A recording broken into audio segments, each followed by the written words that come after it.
Alright, so I'm going to talk about EDC versus Tomorrowland. So my experience going to EDC, we bought tickets. This is after the pandemic is over. We're doing a bunch of revenge travel. Rented a car, got a place to stay, flew down there with my friends, picked everybody up, and then so you go to the parking lot, and the parking lot's crazy because it's completely enormous, right?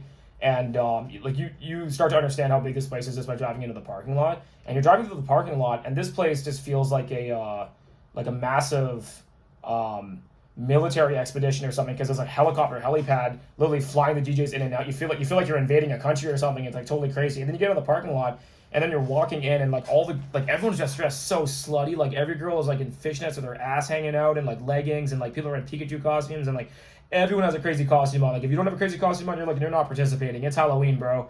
And like every girl's just dressed. I've never seen that many slutty dressed girls. Like if you're a girl and you don't at least have your ass hanging out in a thong, wearing like fishnets with like tape around your legs, like you're like underdressed. And like all the dudes are shirtless. So you walk through this massive parking lot, and then there's all the people who are camping for EDC, and like so people are in like trailer parks and like campers and everything like that. And then you get to the gate, and then like the security check is like super soft. Like they don't even check you. They just pat you, and like there's no drug check or anything. They just go in. It's like a really soft weapons check.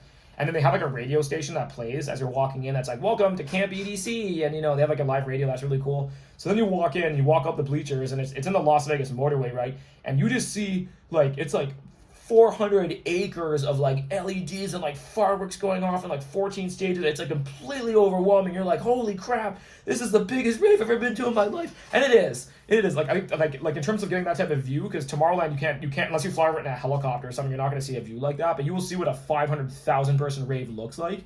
So then you go in, and like, there's Daisy Lane, which is a giant thing where everyone can meet, and then there's the water station. The water station, they fill your water bottles so fast. Like they're trying to hydrate 500,000 people. Like you put your water bottle under, it fills your water bottle in 3 seconds.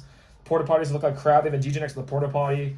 And then there's a Kinetic Fields. There's like Cosmic Meadow. There's like all these crazy stages and stuff like that.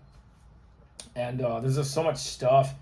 And then you walk around it, and I think, like, I was talking to my friend about this, about how, like, at main stage, they have to kind of borrow, everyone thinks main stage is just hardware and everything like that, but when you're entertaining 300,000 people and they have no attention span and there's such a wide variety of taste, they need to borrow sounds from all the other stages just to kind of please that crowd.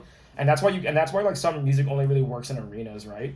So, like, everyone thinks at main stage you're just playing big room house or like dubstep or whatever, and a lot of them are actually playing, like, They'll throw in like some psytrance, they'll throw in some hardstyle tracks, they'll throw in some like tech house, they'll throw in drum and bass, and just to kind of mix the variety up, just to kind of please the entire audience. And then they have like the psytrance tent, they'll have like the techno tent, they'll have like the bass tent, they'll have like the wasteland stage and stuff like that. It's just completely nuts, and like everyone's on drugs, and it's also at night because it's so hot, because they don't want people to die from like heat exhaustion and stuff like that. Yeah, I'm gonna have to do a part 2 of this video, guys. This is like way too long. Thank you, guys.